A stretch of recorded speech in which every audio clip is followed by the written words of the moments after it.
নিষ্পাপ এই ফুলগুলোকে আমি ছিঁড়ে ফেলছি। আপনারা হয়তোবা অনেকেই প্রশ্ন করতে পারেন যে, গাছের ফুল গাছে থাকা সুন্দর, চিঁড়ে নয়। হ্যাঁ, এই প্রশ্নটাও আমার কাছে। আমি এই ফুলগুলাকে চিঁড়ে ফেলছি কাউকে উপহার দেওয়ার জন্য নয়, রীতিমতো এগুলা বাসায় নিয়ে যাওয়ার জন্য এবং বাসায় নিয়ে গিয়ে এগুলা দিয়ে বড়া রান্না করব। হ্যাঁ, এই ফুল দিয়ে বড়া খাওয়া যায়। গ্রামের মানুষ এই ফুল দিয়ে বড়া খেয়ে থাকে। এতে রয়েছে প্রচুর পরিমাণে vitamin A, C, K, iron, potassium, calcium, antioxidant যা রোগ প্রতিরোধ ক্ষমতাকে বৃদ্ধি করে, রক্ত স্বল্পতাকেও দূর করে। এই বড়া কিন্তু খুবই সুস্বাদু। গ্রামের মানুষ এই বড়া খেয়ে থাকে। যদিও এই ফুলগুলো প্রকৃতির জন্য খুবই এক অনন্য উপহার ছিল।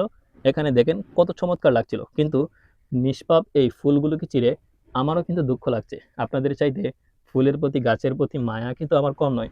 কিন্তু যেহেতু এত উপকার রয়েছে, তাই বাধ্য হয়ে নিষ্পাপ এই ফুলগুলোকে চিরতে হলো। দেখুন কি চমৎকার প্রস্ফুটিত ফুল, সাদা পাপড়ি এবং গোলাপি রঙের আভা। গ্রামের মানুষ এই ফুল দিয়ে বড়া খেয়ে থাকে। এমন বড়া কে কে খেয়েছেন? আপনার বাড়ির আশেপাশে যদি এই কচুরিপানা থেকে থাকে, তার বড়া খেতে ভুলবেন না।